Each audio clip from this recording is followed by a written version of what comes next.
Okay, I'm going to do a comparison video for you of the Shrinkx Hips Ultra and the HipSlimmer. And these are for postpartum hip shrinking and for support a little bit. So this one says clinically proven 95% get back their pre-pregnancy hip size or smaller. I don't remember the sizing or anything of these, but you can find that online. Shows you kind of how and where you wear it and the reason for wearing it on the back. HipSlimmer has kind of the same stuff. And, well, I can't get it to focus right now. But this one actually has a size guide on the side, so I can show you that.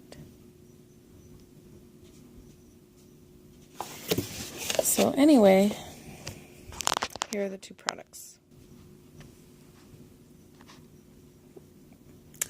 This one is like a canvas on the outside, and it has lacing and a movable panel in front of the lacing, and then it has a little bit of rubbery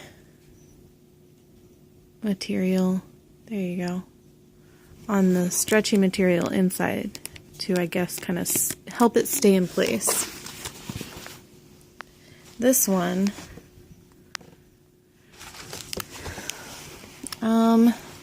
this reminds me of the sports material stuff that you might wear for joint pain or back braces and stuff like that. It's a little bit softer, more pliable in every area, and it has Velcro to be put on and off. So let me see if I can show you one-handed this one. So it opens up like this, and it has, that's all the way open, but it has these other panels, one on each side, to kind of further tighten it, which makes it really simple. So you put it on with the outside pieces connecting, and then you can tighten it up by using these. And then really, I just left them there when I was using it and only unbuckled or unvelcroed this part every night or every morning, whenever it was that I took it off. You're only supposed to wear them actually a few hours a night. If you do it too much, apparently it can be bad for you. I haven't looked enough into it, so I don't know. So, and let me go back to this one. This has actually this something in here that's firm, and it feels like it kind of has a foamy side on the whatever's inside, and then like a firmer side on this outside piece. And I don't know if they explain online what it is, but it definitely just feels like a stabilized piece of firm foam in there. I started with the Upspring Shrinkx Hip Ultra, and then I went to this one because I felt like this one for me was not firm enough, and it was a little bit small. It only goes on a small area of your hips. I know there's not a photo on this one of where you would wear it. There is a photo online, and it's still hard to tell the difference in how big this one is in comparison to this one. So I had no idea until I got it how much bigger it was, but I was really pleased to find that it was so much bigger and was going to cover a larger area. I definitely feel like this one holds in my hips better. It feels like it's doing more for me than this one does, especially because it's, not only because it's longer, but because it has that firmness to it. It's not as flexible. It is back here. It's flexible here. But on these panels that are near the sides of your hips, they aren't flexible. And this one is just really completely flexible. It's really squishy. So I will I'm going to figure out how to put them on and maybe take a little bit of video of me wearing them by myself since no one else is here to help me. Oh, and I wanted to mention I have this sitting out. You also get this with the Shrinkx. It's to measure your hips in case you don't happen to have one before you start, so you have a starting and ending point.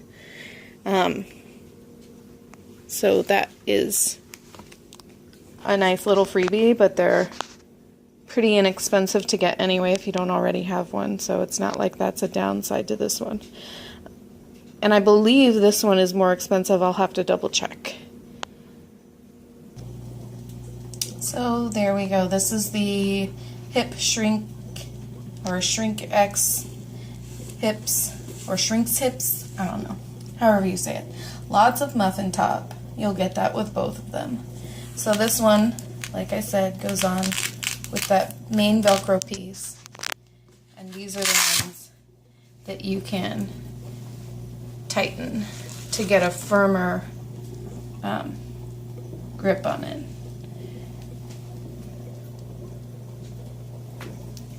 So that's the way that one goes on, and how kind of far it is on me.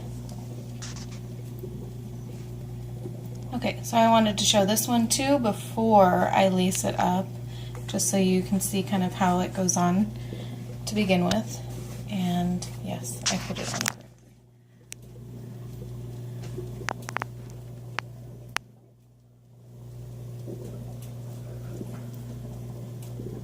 And these laces are difficult to get tight by yourself, so I usually, but I can do it by myself, so it's not like you can't do it alone.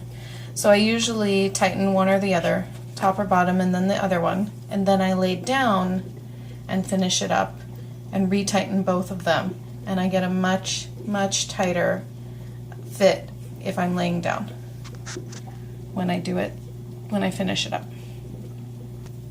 Okay, so I'm not going to tighten mine all the way up because it's already unflattering enough without tightening it all the way, but I can get this one about 2 inches to 1.5 inches or so apart. So I can get it tightened up really tight on me. And it is nice and long and very firm. You can still see the outline of that firm cardboard or whatever it is in there. It's probably not cardboard, but something thicker, firmer, but still flexible. This one's definitely way more constricting. The other one I could wear all night long, not all night long, but easily at night. And just a second, I'm gonna take it off and go back while I talk. So yeah, I can easily wear this one, get it on, move around. I could bend over super easily. I could wear it during the day if I wanted to. I didn't really. I just wore it at night because it was simpler. But this one's definitely easier to exist in. And this one is just so firm and so much longer that, and you get it so tight on you that it is very constricting. And it's not something that is easy to move around in. You cannot walk super easily because your legs are a little bit squished more together since you have it riding just at the top of your legs. It goes a little bit further down than the other one. And it is difficult to bend over in because it goes up a bit higher too, so you have it right kind of in your gut a little bit as well. So when you bend over, you feel that. It's so constricting, and it's a little bit more uncomfortable in bed, but I feel like for me that was an okay trade-off as long as I felt like it was really doing something for me. And I don't feel personally like I really noticed a difference with the Shrinkx hips. And I wore that, I would say, for 3 or 4 weeks or so before switching to the HipSlimmer. and then I've been wearing that one since. And I am 8 weeks postpartum now. So I'm going to continue to wear it, and hopefully I will see a difference. So if you have any questions, you can ask. And I hope this video helped you.